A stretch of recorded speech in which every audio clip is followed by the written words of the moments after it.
Hello. हमारे एक नाजरीन है उमर पहलवान साहब, उन्होंने कई बार एक क्वेश्चन पूछा है, तो मैं क्वेश्चन याद दोहरा दूं। क्वेश्चन ये है कि सर, मैं यूके से 3 बार फी वेवर डाल दिया है, अब स्किल वर्कर वीजा लग सकता है या नहीं? ये सवाल है, इस पर अगर जो आप जवाब देना चाहो तो। जरूर।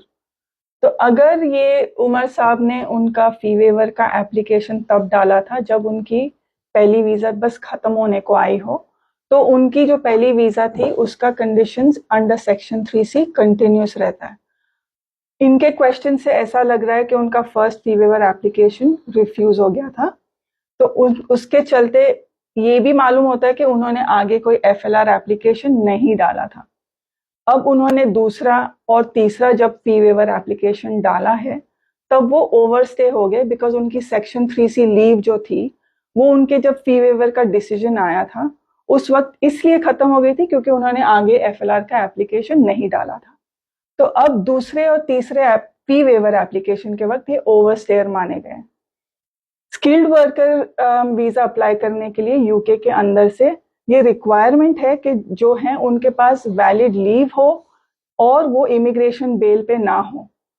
उमर साहब के सिचुएशन से वो ओवरस्टे हो गए, इसलिए उनको यूके के अंदर से स्किल्ड वर्कर का वीजा नहीं लग सकता। I hope this answers the question. चलते चलते ये ज़रूर बता दूं कि अलबत्ता ये अक्सर होता था, कई लोगों के साथ हुआ भी होगा कि उन्होंने FLR का एप्लीकेशन लगाया था फी वेवर का, उसके दरमियान या उसके बाद ग्रांट होने के बाद दूसरी कैटेगरी में, स्किल्ड वर्कर कैटेगरी में उन्होंने अप्लाई किया था एंड वो एप्लीकेशन सक्सेसफुल हुआ था।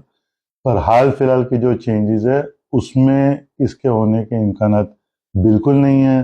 अब ये एप्लीकेशन नहीं करना, सेम कैटेगरी में एप्लीकेशन FLR का जिसमें फी वेवर हो, उसी कैटेगरी में आगे FLR डालना बहुत बहुत ज़रूरी है। यही क्लैरिफाई करना चाहते थे आप? यस।